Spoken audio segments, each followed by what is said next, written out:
It's a pleasure to welcome the panel and the convener, Nicholas McBride, today.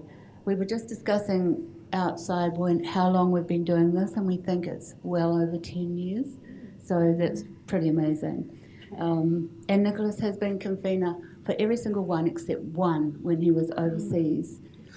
So he's well versed in the kinds of things that our fellows might throw at him. And he will also introduce the panel. But first of all, I'd just like to say, before handing you over to Nicholas, that it's an auspicious year because it's the university's 150th birthday. And I want to acknowledge too that the gallery has benefited greatly from various collaborations with humanities and sciences, particularly with events, and which is my area, from the university. So happy birthday from the gallery to the university. And I'm now going to hand you over to Nicholas to introduce the fellows. Thank you, Linda. I'll do that. Is that okay? Can you hear? Anyway, thank you all for coming. The forum today is an opportunity for us to hear about the creative process and the journey that the fellows are on. I'd like to say also that it's not a show and tell, so there'll be no performance aspect from anybody this afternoon. If you want that, you'll need to keep your eye out for other activities during the year. So if you can't hear, just give us a shout and we can turn things up or we'll move closer to our machines, our microphones. Yes. The University of Otago fellowships have been in existence for over 50 years, some of them, and are a huge testimony to the University of Otago's commitment to the creative process. The front page of the website for the fellows quotes Charles Brash from an article that he wrote in Landfall magazine in 1959, which said, "Part of the university's proper business is to act as a nurse to the arts, more exactly to the imagination as it expresses itself in the arts and sciences. Imagination may flourish anywhere, but it should flourish as a matter of course in the university, for it is only through imaginative thinking that society grows, materially and intellectually." So this afternoon we are going to hear how the current fellows are adding to that intellectual and material body of thinking. And I think that with the ever sort of shifting focus that is the 21st century and at the University of Otago, these fellowships remain a beacon of hope, and let's hope that they continue for a long time to come, for another 50 years and more. And as Linda said, I think it's appropriate to salute and celebrate the University of Otago for daring to be wise. I think that's the motto of the University of Otago in its 150th year. So let's get on. I'd like to introduce the fellows to you. On your right, we have Imogen Taylor, who is the Francis Hodgkins Fellow. We have Dylan Nardelli, who is the Mozart Fellow. We have Antonio Sebuma, who is the Caroline Plummer Fellow. Have I got that right? Yes, good. And then we've got Fifi Colston, who is the University of Otago College of Education Creative New Zealand Children Writer in Residence Fellow. And then we have Emily Duncan, who is the Burns Fellow. There we are, 1, 2, 3, 4, 5. And we are, the University of Otago is the only university in the country that has this whole body of fellowship. So, Excuse me, can we just stand up? Sound up a little? Just a little? So everybody needs to talk a little bit louder or move forward a little. Okay. So what I want to do to start with is I'm going to ask each of the fellows in whatever order they wish, it could be up and down, whoever wants to go first, to tell us a little bit about your career to date and your journey as an artist. So, who's going to go first? Emily. I thought you said writers talk too much. Oh, Okay.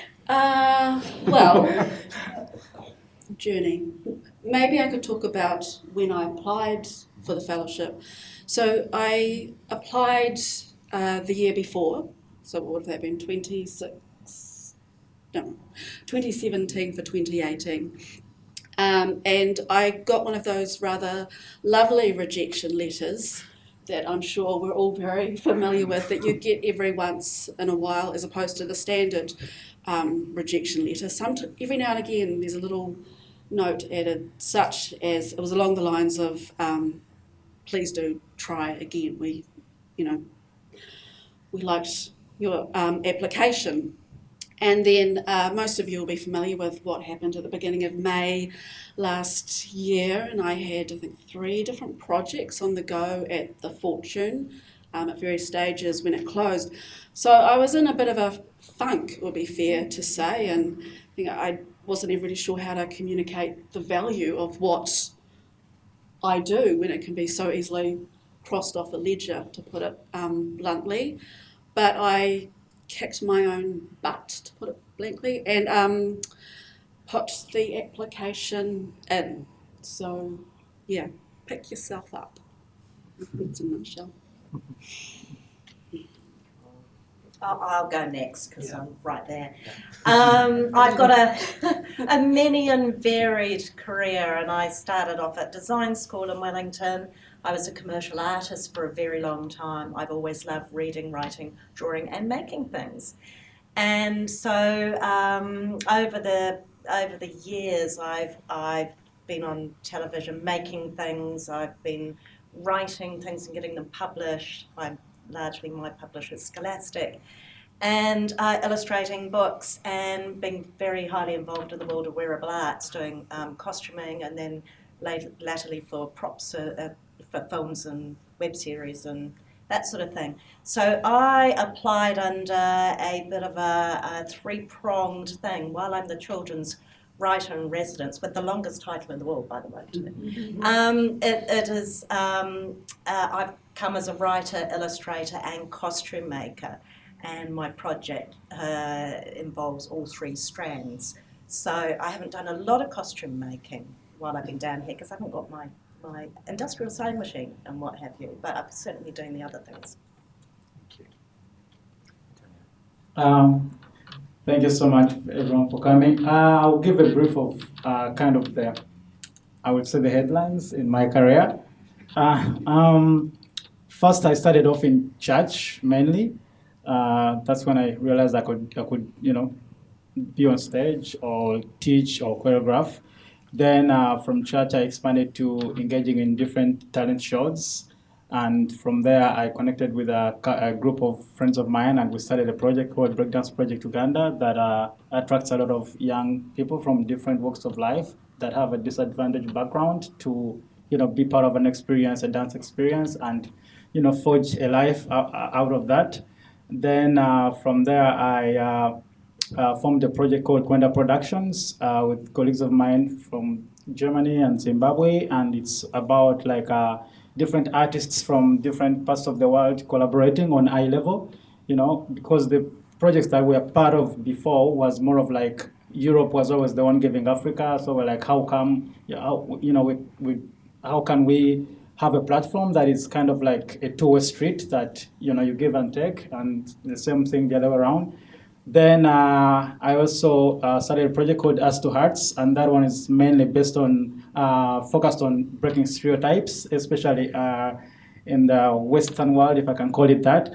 And we basically go in schools, especially in Europe, Germany, Netherlands, engaging with different young people, dancing with them, eating with them, doing art with them. And every Friday we do a big exhibition, invite a lot of parents, and pretty much the core idea is to like interact with them and give them that first-hand experience of being with some guy from Uganda, and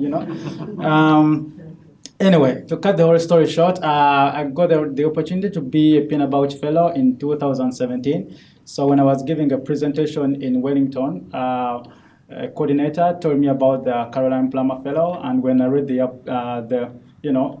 requirements and everything that Caroline believes dance can be, I resonated so much with everything. So I was like, all right, why not giving it a try? So I applied, and fortunately I got it, and now I'm here. Thank you. Thank you. Dylan. Okay. So I can go back a little bit further, maybe. I came to music quite late in life. I remember I was about 16 or 17, so partway through high school, I became interested in playing music, and then happened to enroll in university as a performer. And it didn't really cross my mind that I could actually be someone that also writes music. So I did also do a composition degree, and that became the focus during my study. But looking back at it, as far as I can remember back, I was always moved by music, and can remember sort of trying out different things on instruments that we had at home. I was quite fortunate. The teachers in Wellington sort of enlarged my whole world, really, and especially Jack Boddy, who had an interest in the music, particularly in our region and in Asia. So I was able to travel to Asia a lot, and that's become a core part of what I do now. I work a lot in China and Japan. And through that, I was also able to add in Europe. So I went to Germany and Switzerland to study for my master's degree. And I was in Europe for a while, well, quite a while really, studying, also performing, writing for numerous ensembles. Before that, I was in New Zealand, and I kind of got to the end of the list of writing for like the orchestras and chamber groups here, and it felt like the right time in the last few years to return to New Zealand, and this is where I've ended up. Hi, I'm Imogen. Thanks for coming down. There's lots of familiar faces, which is really nice. I'm a painter, and I decided that I wanted to be one when I was about 5. I'm originally from Kororareka, Russell in the Bay of Islands, but I've lived mostly in Auckland. I studied at Elam of Fine Arts and graduated in 2010, and have been exhibiting since then with a gallery in Auckland called Michael Lett, and with public institutions. This is the second residency I've had. The first was the Colin McCann House residency in Te Tarangi, which was only 3 months. This is a real treat, having it for a year. And yeah, this is probably the busiest year of my career so far. So yeah, I'm really at the beginning, probably, yeah. Good. Well, let's keep it busy. I'd like to ask you all now to share with us a little bit, to give us an insight into what your creative process is. What sort of methods you use, where you get your inspiration, the empty canvas scenario. How do you start? What do you do? How does it all come together as an artist?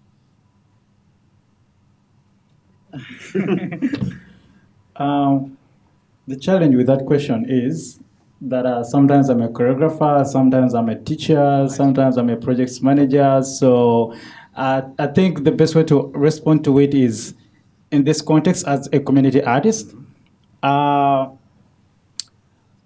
First of all, my classes are based on the idea that, allow people the freedom of expression, and through that, so that they become best version of themselves rather than becoming the exact duplicate of the teacher. So in that sense, when I'm teaching movements, I see it as a formula. So I give people movements as formulas, but then I encourage them to, do their own multiplication and subtraction. So if you can go higher than me, then you're allowed to. And if you can go lower than me, you're allowed to. So yeah, pretty much, giving that that safe space that people can push themselves as much as possible. So yeah, my creative process would be, in that sense, really coming up with movements that allow such a thing. Therefore, like focusing on how someone feels than how they do it, and yeah. So is that sort of nervous sometimes? Because it sounds to me as if you are actually relying on the creative response from your class. So you've got to lead and inspire, but it's what's going to come out of it. You actually don't quite know before you start. Yeah, the reason why I rely on on the people's response or self-pushing is because the idea is everyone has a different reason why they're there. That's why it's a kind of a community bridging bridges kind of a project. So some people might be there for fitness, and some people might be there because they had a bad day and just want to be somewhere. So you're not gonna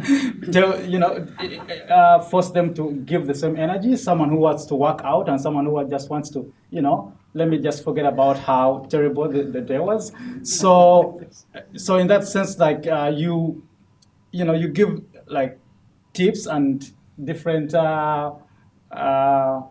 I keep saying formula, but and then from that you realize that people tap into the core idea of why they're there and why they want to be there, and then from that they push themselves as much as possible. Yeah.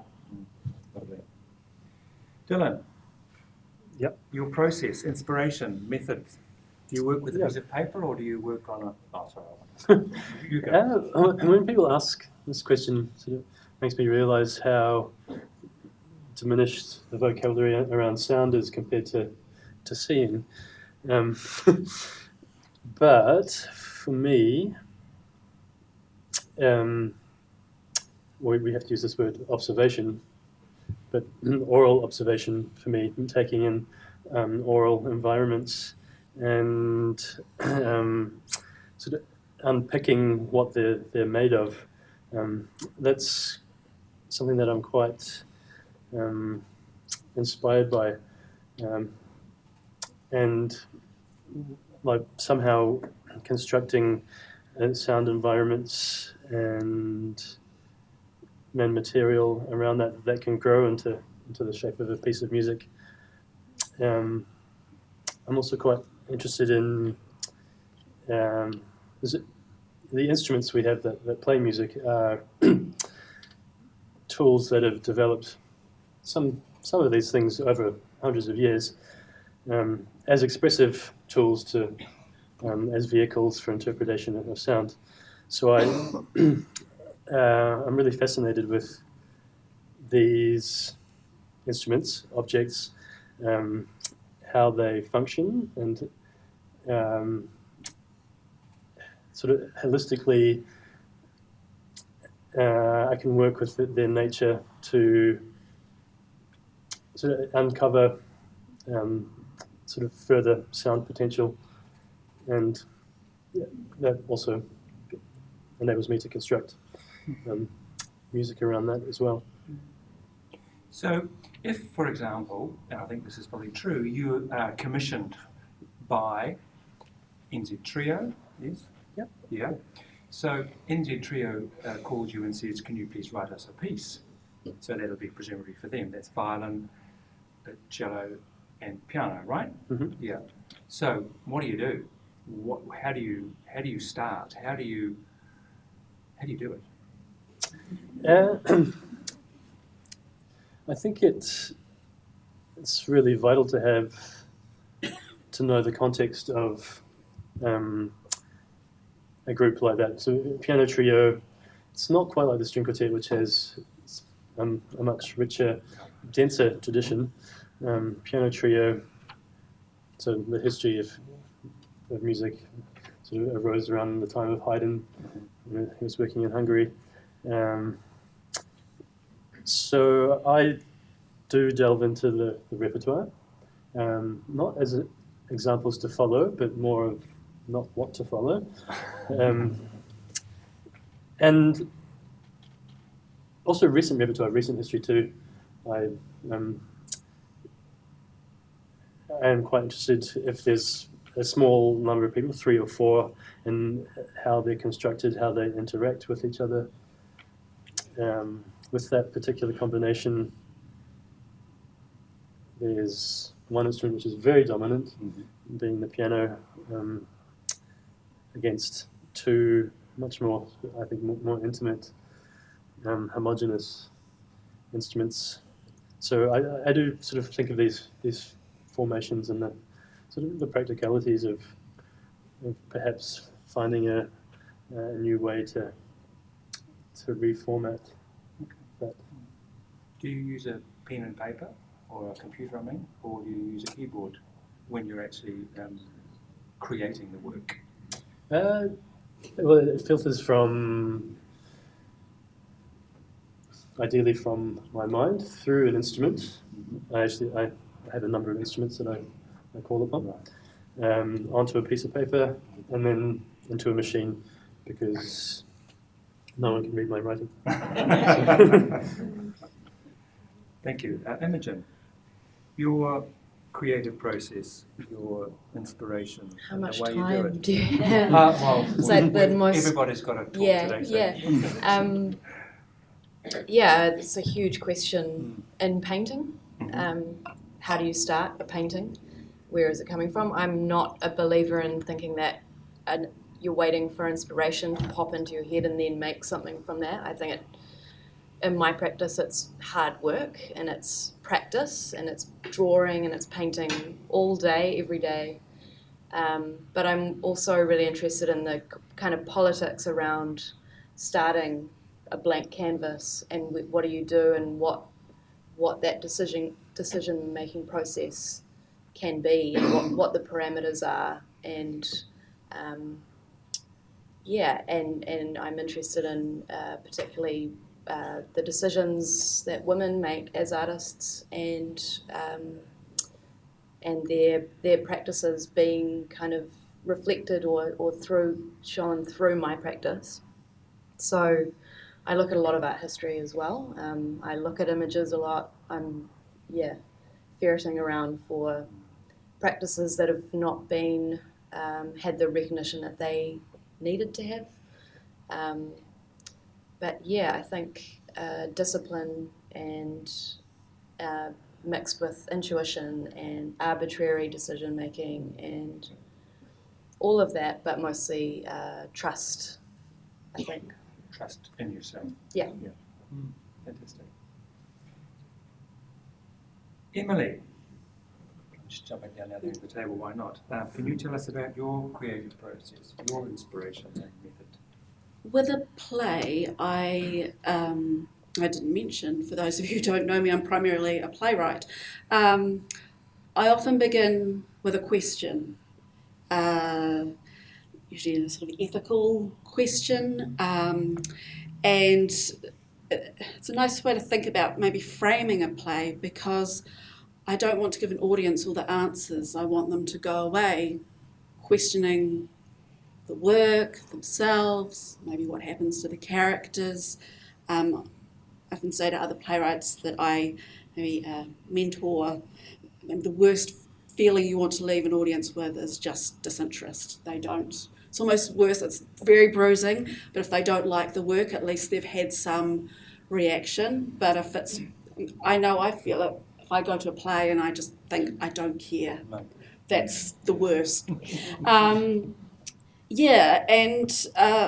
Maybe I could talk specifically about a play I'd been working the script is now done, about Ethel Benjamin and Emily Cederberg.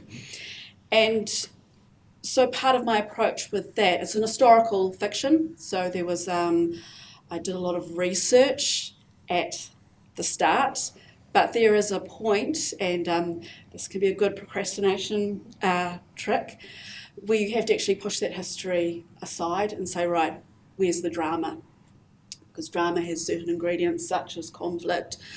And I also say, if you can read it on Wikipedia, that's not your play. There are things we know about Ethel Benjamin and Emily Cederberg that you don't need to buy a theatre ticket to go and see. We know about their successes, so that was not my play. I, often like to delve into the liminal or the darker spaces. And also thinking about historical-based works I've done, as probably maybe sort of parallels with your thinking, Imogen. What are those areas that get overlooked, that don't end up in the official record, so to speak? Yeah. Imogen mentioned a moment ago about a female perspective to her work. Is that, are you Consciously? consciously, well, I guess Yeah. We'll talk afterwards, Phoebe. Behave. I suppose it's maybe conscious in a sense that I will alert to those stories that don't necessarily get told, as opposed to, I practice my work as I practice. It's discipline, you do it. You figure out a lot just in the act of writing, and sometimes you have to switch off your analytical brain. I'm working on a very different project at the moment, and I've sort of set myself a task till the end of August. I'm not letting myself think too much about the work. It's just get it down. And I don't work like that all the time. A few months from now, it will be very intense editing. But so what was I coming back to? Oh yeah, so different ways of practicing. But in terms of myself, when I'm looking at the stories I want to tell, yeah, they're quite often related to what are those ones that are being overlooked, and especially me as a woman, yeah, I'm alert to that. Okay, lovely. Fifi, creative process, inspiration, methodology, how do you do it? Well, it depends what you're talking about, whether it's illustration, writing, or wearable art, but actually it probably all comes from the same place. So I think if you looked at my Google searches, I'm really worried about Otago University looking at my Google search history. Artists, yeah. They'll go, really? She wants to know how to kill a dog. I don't actually want to kill a dog, but the dog does die. So there's if you're illustrating a book, it's already been written, whether I've written it or I'm illustrating somebody else's book. So you've got a story, and that's going to be published. So you're going to get paid somehow. So that's good. And so then it's a matter of looking at how you're going to add something to the text, whether it's your own text or somebody else's text, and bring out those other visual elements that will guide. For children's books, it will guide a child through a story in a completely wonderful way, you hope, and you hope that you're going to draw the hands right. They're not going to look like bunches of bananas. So there's lots of drawing and redrawing when you're illustrating, but I go through the same process and I'll talk about wearable art really, because it's the same thing. I'm coming up with a story. Wearable art is not about the prettiest dress you ever did see made out of 50,000 bottle tops. That's certainly not what it is for me, and we've moved on in that area. So it's about telling a story and saying what you want to say, and then the artwork is the vehicle for it. So writing is the same thing. So right now I am there's a couple of things that I've just dug up a diary that I buried in the Robert Lord Cottage garden at the start of our residency, my residency, because we're staying in the Robert Lord Cottage. and it needed to look discarded, forgotten, and rotting. And I dug it up 2 days ago, and it looks fantastic. It's covered in leaf litter, and it's got mould. Something's burrowed through it. I'm going to be photographing that. That's going to be used in my work. So what I'm working on, the piece of writing is almost like a graphic novel kind of thing. So you know, I like tactile things. I'm very stimulated by visual things, and the only fantasy world that I live in my head is that from a lot of my own experience. I'm not a children's book writer who creates an imaginary dystopian world. That's not my kind of. I can't think that way. And the other project that I've been distracted by while I've been here is from my 12-year-old self. You know, it's written from the point of view of a 12-year-old boy, but it's my inner kid. So that's where I come from. Okay, lovely. My next question for you all is to reflect on who your work is for. Is it for yourself, for your public, or for your audience, whoever that may be? And does that affect your creative process, knowing that you've got to produce something for somebody else rather than just doing it for yourself? So, who are you doing this for? I could jump in. It's not always the same, but before the wonderful Burns Fellowship, I had a small artist in residence position at St Hilda's, which they just started an artist in residence position, and for that, working with those young women and creating a work sort of with them. I wanted to show them part of how you might approach creating and workshopping a play, but that they also felt authentically told their stories. And I've noticed I've been thinking more and more the past year or so about maybe some works that would have spoken to me when I was a teenager and was started to get the seeds of an idea of, hey, this is something I could do. Yeah. So, I think my particular project is for all those blocks that you've mentioned. Best way I can explain it is to go through how the project is running. So the idea is to bridge different communities, bringing together diverse people from diverse backgrounds into one safe space that they feel they belong, and in the long run celebrate diversity. Because in my dance classes we have people who are like younger than 10 and older than 50, and different experiences, different dance backgrounds, different reasons why they are there. So in that sense, like really. Pretty much bringing together people who usually wouldn't interact if they kept in their, proper way of life. So that kind of distraction, sparks something in them because it's not the norm that they've been doing all through. So to go back to who it is for, I think I believe that community impacts best if it impacts itself. So first of all, I have to become part of the community. So a lot of energy goes into like really building mutual relationships with those people and connecting with as many different circles as possible so that everyone feels welcome, that if I'm laughing in class, they know I'm laughing with them and I'm not laughing at them.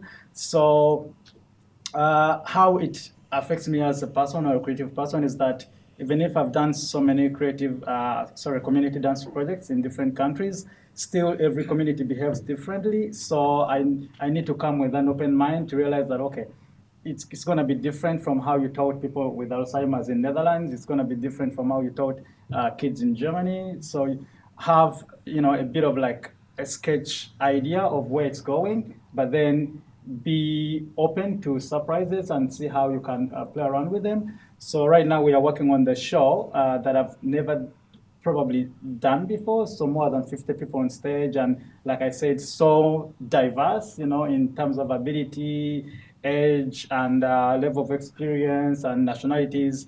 So I'm also learning as we go, because they're also bringing as much creativity on the table. So I see what they have, twist it a bit, see how we can put this whole show together, which you are all invited to, by the way. We'll have a commercial break. So can you tell us when and where?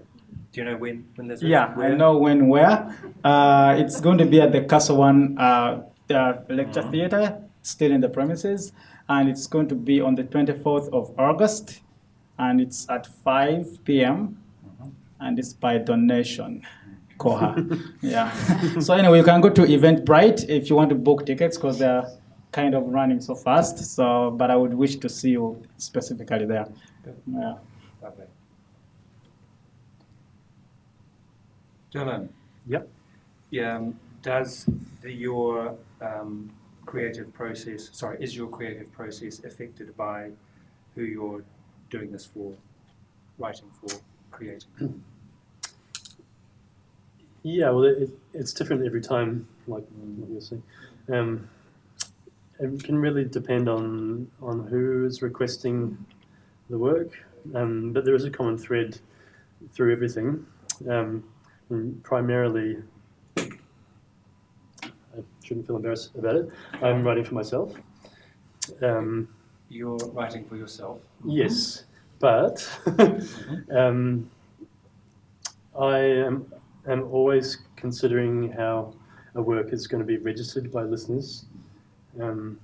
So I think it's quite comradely in a way. I do work a lot with ambiguity as a way for the audience or the listeners to complete the picture in their own imagination. So it is, it's an important consideration that this is going to be registered and heard by a group of people. Yeah, saying that you're writing for yourself, that's one thing. I guess the other side of that is, I remember it was a Mozart fellow many years ago said that he or she didn't actually care if nobody ever listened to it, because that wasn't what they were doing it for. Their creative process was to do it just for themselves. But surely with music it should be a communication with somebody other than just yourself. Well, I think it has to exist in an oral space where it is considered through others' hearing and others' imagination. I think that's sort of futile, really. Move on. Imogen, are you affected by who you're creating for? Yeah, extremely. I'm almost the opposite of you. I think audience is everything to my work. I think about it constantly. Yeah, and I think I would hope that the audience in front of me would be my audience, but as we're in an art gallery and I recognise a lot of people, but I can kind of divide it up. I think a lot of my work would be for artists and for painters particularly. But then recently my work's become quite interested in kind of codes, and particularly queer codes. So I'd say then my work's also focused towards a queer audience. It's interested in art history, so it'd be directed at people who recognise or identify familiarities in the painting. So yeah, I think I can kind of split it up, but I would just want as much of an audience as I could, and I think, I can't not, every time I make a mark, I'm thinking about the work being received and completed by an audience. Yeah. So. Lovely, beautiful. Can you now tell me, Imogen, when an individual work is complete? This question. Do you know when to put down the paintbrush? Yep. You do? Yeah. Yeah, I get asked that question a lot. I think every painter gets asked that question a lot, and I think it's a very simple answer. You decided to painter, you decided to start it, so you get to decide when it Okay. ends. Yeah. So it's completely subjective Mhm. and personal, and Okay. So yes. So you don't go back 3 weeks later and start again. I Okay. could. You Yeah. could, but you don't. Yeah. Dylan, do you know when you're finished? No, it's a bit more ambiguous, I think, for music. Music has, I don't know if it's a luxury or not, but right from the beginning, it bypasses figurative representation. So we do work with a different vocabulary, and that has to be filtered through people's concentration. I think that can really differ from individual. So it can be difficult, but I tend to move with if an amount of material, if it's sort of served its purpose in its lifespan, and viewing it from all different kinds of angles and spinning it out for its sort of natural lifespan, that tends to indicate to me that I've I've reached the end of its potential. Okay. Antonio, I guess yours would be slightly more obvious, would it? When you know a work is complete, Yeah, that's one at a time. yeah, that's the show. That would be like Yeah. the conclusion of my fellowship. Yeah. Yeah. Okay. Do you know when you finished a particular work? Well, if it's illustration for a book, it's when you send it off to the scanner and or have an opportunity to Photoshop any bits that weren't right. And when it's in the book, it's finished. But when you're actually, so that's one process with illustration. When it's done, and you always wish when you get the book back, I wish I'd done that picture better. There's always something that you like more than others, but there's a deadline, so you've got to get it done. You haven't got the luxury of, for want of a better word, fanning about too much more on it. But when you finish, like the novel I'm writing at the moment, junior fiction novel, going stunningly, loving it. It's just coming in a rush. And when I write the end, that's actually only the start, because that's the end of the end. It's your first draft, essentially, or possibly second if you've written your first draft in longhand and then typed it up. And then you need to send it out to, if you've got an editor, your readers, and then it will come back and everybody will point out the huge plot holes and go, why are they 12 in this thing and why are they 11, a few chapters on, or things that you've forgotten. So that's a process until you actually get to it takes a while to get that to a publishable stage. And then when it's a book, it's finished. And then you'll always go back and go, oh, I should have, I don't know. Yeah.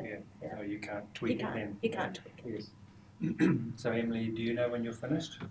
I have a couple of finishing points, but they're not absolute.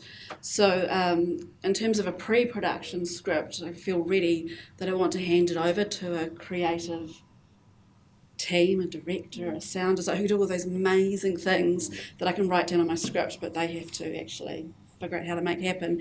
I also tend to do a post-production script, because it hasn't really lived until it's lived live, and then I can sit in the audience a few times, and then I'll go away and do a sort of tidy up, and then that gets sent off to the agent. So you sort of have the luxury of having a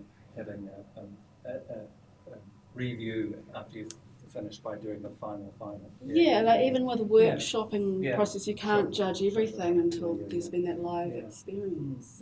So that leads me into my next question, actually, about, a book will last, but a painting and a piece of music and a dance work are actually owned by other people or in other people's hands as a play,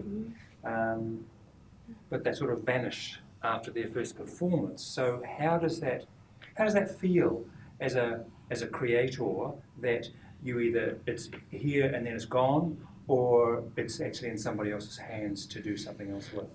Is that a painful process? It's about letting go of the baby, basically, sort of process. Is that tricky?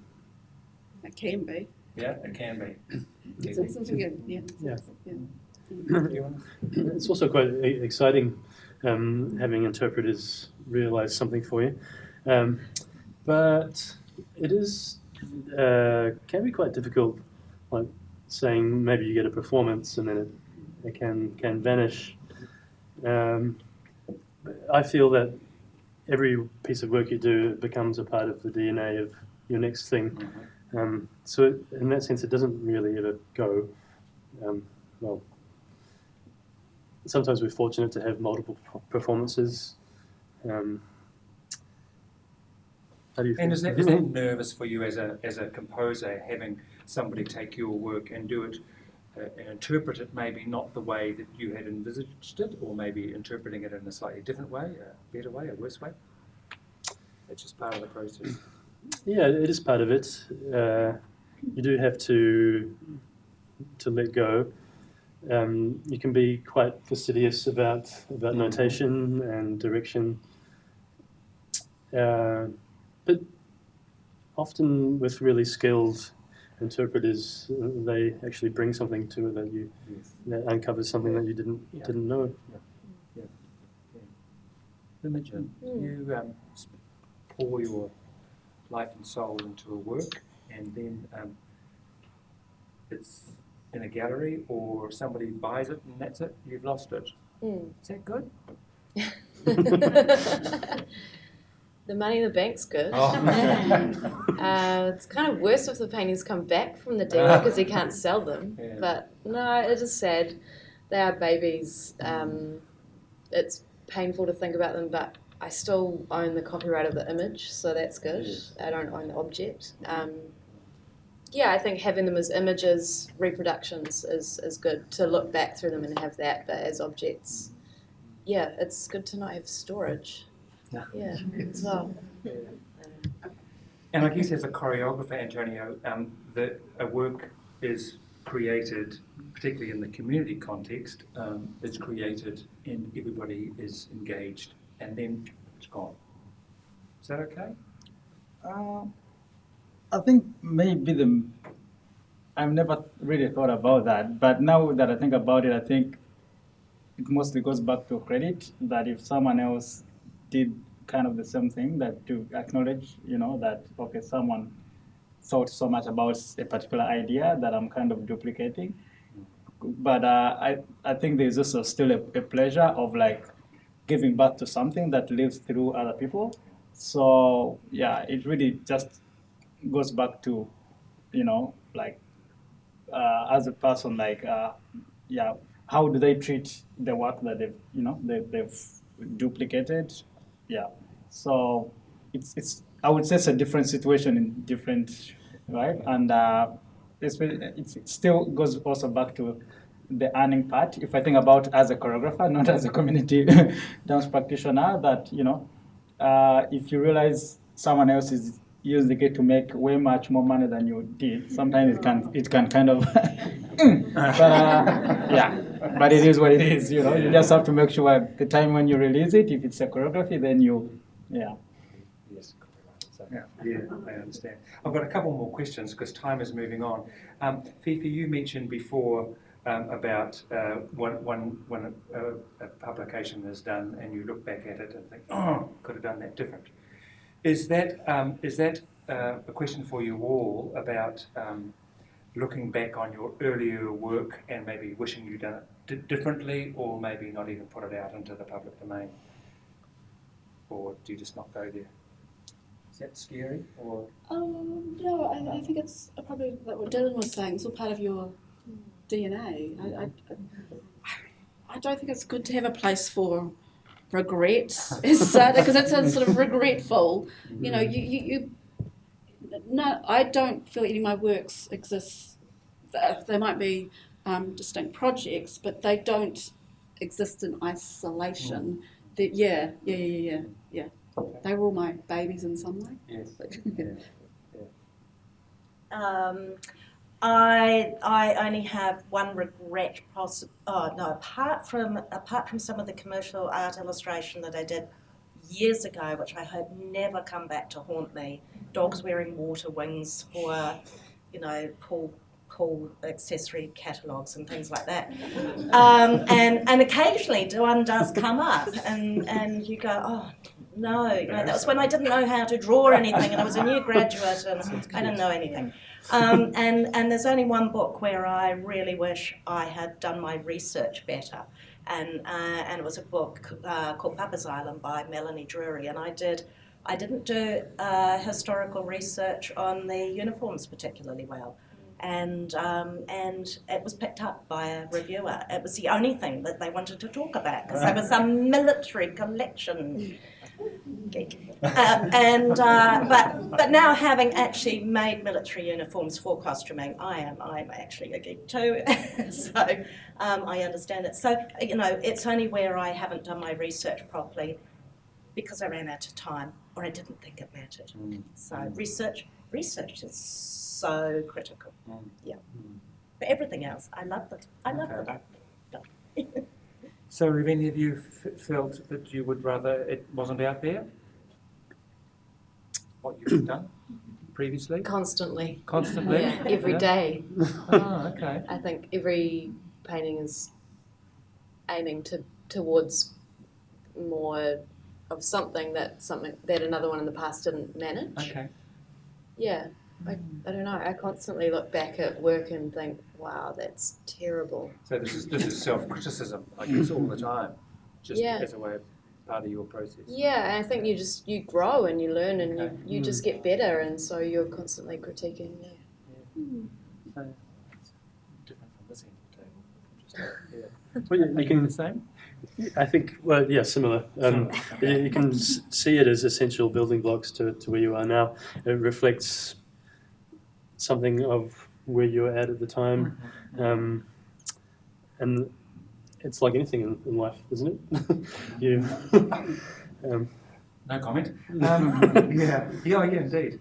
One more question, and that is the fellowships at the University of Otago are a wonderful thing, but as I understand, there is no compulsion. It's not compulsory that during your time that you actually create anything specific. Is that a freedom or an impediment? Is that good? Go on. I think it's a pretty good thing because I think a lot of the weight goes to the judges, that if they choose the right people, like these people right here, then then it becomes quite easier, to be honest, because you really have to be proactive and push yourself. Because originally the fellowship states I have to do one event, but I already did one event and I'm going to do another one just because I love what I do and I want it to be as good as I want it to be. So I'm enrolled to work, as a lecturer, so from Monday to Friday, but I'm usually there on the weekends or working late. The other morning, at 5 a.m., the people cleaning open the door. They're like, "Oh, what's going on?" I was on my lap because I missed a week when I was in Uganda. So I think since we are working in areas where you have to be passionate about what you do, then it becomes quite easier for you to manage your time if there's no one really saying, "Okay, don't work weekends. I want you Monday to Friday." So that freedom is pretty good for the creative process. Yeah. Can I just jump into it? I thought we had to produce something. Well, ladies. Well, no, everybody. everybody said, everybody, past fellows have gone, the only expectation is what you put on yourself. And because I'm really deadline driven, I've always been freelance. So I'm really in complete charge of whether I earn anything or not. And so I'm hugely deadline driven. And my partner has been saying, "So, how's that novel going, Phoebe? How's that novel going?" But I've looked back over the 6 months, and I've managed to cram so much in and produce quite a lot of work in lots of different areas, But yes, I think I sit and write at the Polytech Hub and do longhand writing and then go back to the Teachers College into my office and type it up. And I'm thinking, this is so amazing because in my normal life as a freelancer, I couldn't do that. I couldn't just go and sit and write and then go and type it up and still earn money anyway. It's fabulous. One of the huge benefits of this year is being able to mix up how I work. I don't have an issue with producing work, but to try different approaches. And what I really love being able to do more of is actually get more reading done around the areas, because you just don't have time otherwise. And I find I write alongside reading. That's where I do a lot of my longhand. That will spark off things, and then I'll go into my office where there's no housework distractions, and that's the type. And there are, yeah. So the Mozart and the Hodgkins, there's no requirement, is there? Yeah, I think there is actually. Oh, I there mean, is. I have an exhibition at the Hocken, and I was going to say, I think it's both. It's good to have flexibility to cater to support people where they might find themselves in life. Like you might find yourself in a spot where you can't make work, and it's good that that's okay. But then also, I think it's really good to be able to give back to the community that supported you here. In my way, that's through exhibition making and showing work and working with other people in the community. Yeah. I do feel quite aware that it's a finite amount of time we have, so I do want to fill the year with important things, and also give back to the community. So I've been able to plan a lot of performances while I've been here, and I think that's important. And there's not really any real requirement to finish a body of work actually with the Mozart Fellowship. But it's a gift having the time, so you have to use it. Lovely, thank you. I'd like to open it to the floor now if anybody has a question or two which they would like to ask any of the panelists. Linda has a microphone so we can all hear you. Don't be shy. Are you enjoying your time here? Like, what experience you all? Are you enjoying your time here? Is it nice to be in Dunedin? Can I answer, coming from Wellington? I've Yes, you loved it. Yes. It's just been, I've only ever spent like a day in Dunedin before, and it's just been the most wonderful place. Everybody's been incredibly helpful and kind, and it's beautiful. We've been out to Central, and we went to Stewart Island, and it's and I found myself looking at real estate pages and, thinking if we sold our house in Wellington, So, yeah, Dunedin's been absolutely magical. I've loved every single minute of it. Thank you, Dunedin. I think so. I'm getting my I Love Dunedin tattoo.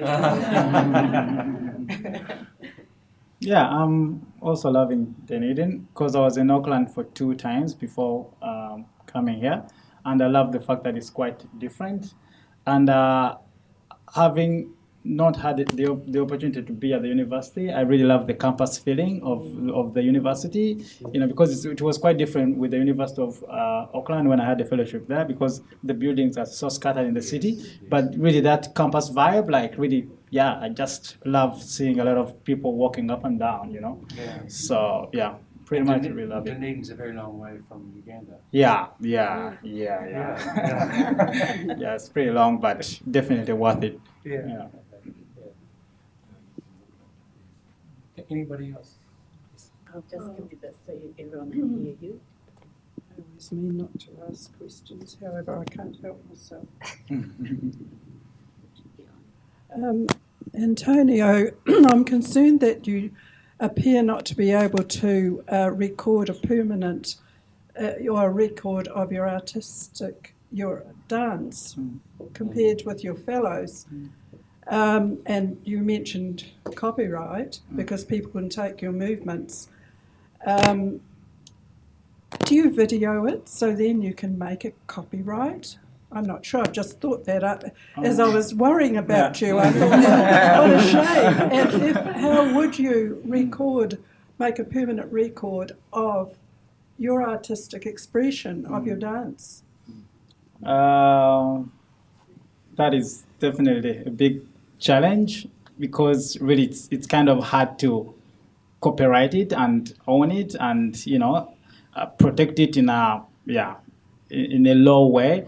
So I would pretty much just put it in the category of challenges. That's why I said like it's just satisfying at least to be credited. I think I can give an example of one of the regrets. We already went through regrets, but I'll give this one more. The breakdance project Uganda that I talked about, that we started with a group of young people. So we just met without any long idea of where it's going to go, but we just came together, started practicing. Different kids from different suburbs joined us, and then we're like, okay, let's name it something. We named it Breakdance Project Uganda, and it grew. Now it's like over hundreds and hundreds of young people across the country. But then Hollywood came in and they made a documentary, and they decided to put the story into a one-man's vision. So they credited only one of my colleagues. So and it's like, if it's out there, it's out there. So they kind of changed his story, but there's literally nothing I can do about it. But so it happens, and it's a challenge. But I don't know what we can do about it. Maybe that will be my next research. Yeah. Anyone else? Oh, sorry. I'd like to ask Imogen about you saying about your being able to retain the rights to your image. Yeah. What does that really mean? I think it's a kind of, it just happens as soon as the image is produced, so I can use the images of my work for anything. So I can't use You'd the need image permission from your me. painting, Yeah. even though I bought it. Doesn't it really belong to me? I'm not sure. Maybe can anyone else answer that question? So basically, when you have been dead for 50 years, then you can use it. But copyright in European countries is the person has still been dead for 70 years, and then you can use an image without asking for copyright. If you want copyright, you have to ask Imogen if it's all right if you use her work for a particular purpose, and then she will say, yes, you can, and you can. But if she says, no, you can't use it for that, but if you want to use it for this, then I'm happy with that or whatever. But basically, the image is owned by the artist until they've been dead for 50 years in New Zealand. No, I was just thinking about the T-shirts that you see around the place that have images of famous people or different people. How does that work? Well, it probably shouldn't. I'm not sure about that, but I often think about the kind of Gordon Walters paintings, and obviously how long has he been dead? I don't know. I don't think about him that much, but the film, they would have had to get those paintings have been appropriated a lot of times and remade into other images in New Zealand. But yes, people should get permission always, unless the person has been dead for a long time. The other thing is does that apply to everyday use of, say, jelly beans or chewing gum? Does that apply as well? I'm not sure. I don't know. Sorry. If you transpose them onto T-shirts and other materials. You have to get permission. Yeah. What, from a jelly bean? No, well, if you want to put the image on the packet, I could probably give you a succinct example that maybe give it a context. So for my PhD thesis, I included an image of a Marilyn Webb work and a Graham Sidney work. Neither of those works were owned by Sidney or Webb at that time, but the onus was still on me, as I did, to seek their permission in my thesis that 3 people only ever read. Me, the person who proofread it, and maybe my mother, I don't believe. But yeah, so I still had to, even though they didn't physically own those images, I had to get permission from them. So something that's out in the public, general public, you can use that image, say like the first church, Oh yeah, Knox yeah. Well, Church. it's not copyrighted because that's a not a work of art. Oh, yes, you can. Oops, sorry. There are lawyers for this. Yeah. Right. No, I was just thinking about, the University of Otago with the clock tower and everything. That seems to come up in a lot of images. Yeah. Well, it's more than 50 years old, and it's public, totally public Well, it's domain for not anybody. dead.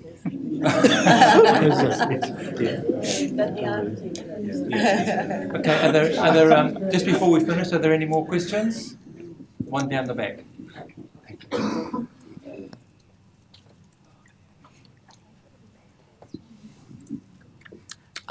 Just to do with like the feeling of responsibility as a creative group and individuals, like how does it feel when there's like so many issues that are becoming like known and so obvious and blatantly in our faces, but like as creative people it feels like you're not getting heard, and it's really hard when you're an artist and you're like, oh shit, no one's actually gonna hear what I have to say or take it seriously because it's something that for some reason people don't, but there's still this huge obligation and responsibility that you get with creating works because other people are going to see it or hear it or watch it, and it's beautiful. But yeah, how do you go about that?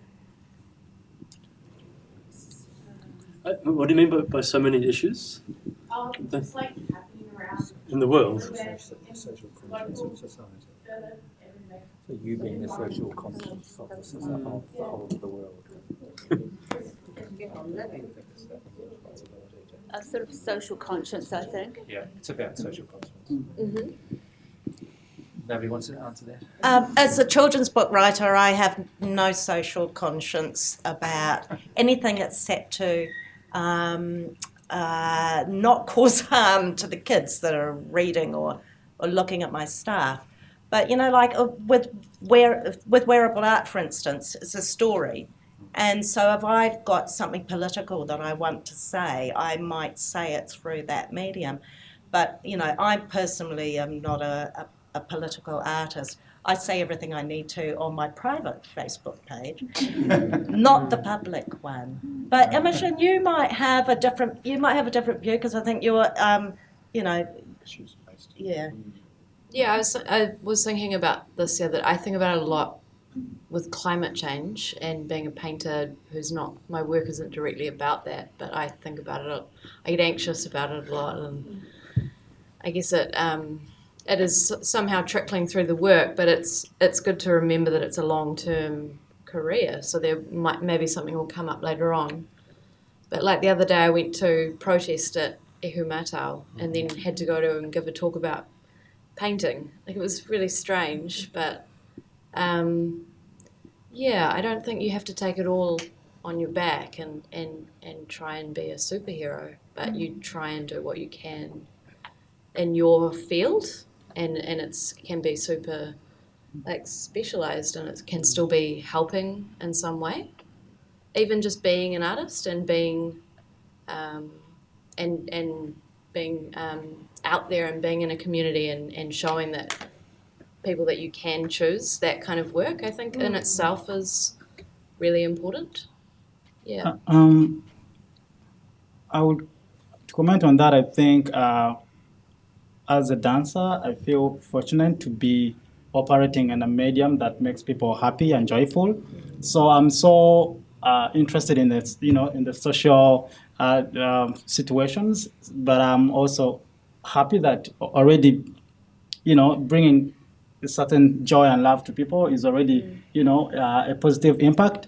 But of course, I still have some topics that I'm always interested in, like racism, obviously, and here and there, I think I attack that with just like I said, interacting with people. You know, it doesn't even have to be like the dance itself, but like when I was here, I joined the soccer group. I play with soccer with them. So maybe for them, it was still the first time they encountered with the person from Uganda. So really, yeah, I'm aware of it and I'm interested in it, but sometimes it won't be so obvious in my project goals, but I'm really interested in it. Yeah. I think, sorry, I'm going to just interrupt. I think the best thing is when I do a lot of school visits and go and talk to school groups, and the best thing is when you're walking out of a school and you hear kids going, oh, I'm going to be an artist. And you think, my work here is done, their parents will be appalled. Excellent. Ladies and gentlemen, I think we'll call it a day. I'd like you to join with me in thanking Imogen, Dylan, Antonio, Fifi and Emily for their time this afternoon. Thank you.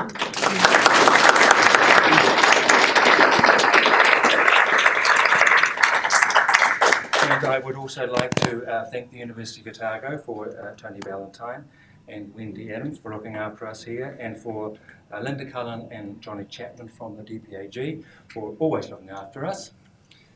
Thank you for coming, and I think Linda will probably now invite you all. I'll leave to you, Linda. Thank you, Nicholas. Yes. So we have some afternoon tea for everybody, and for some of you, their reputation will have preceded them. We have not a huge amount, but macarons. So you do come and have a cup of tea and have mingle. Yes. Thank you for coming. Thank you. Getting rid of Thank you.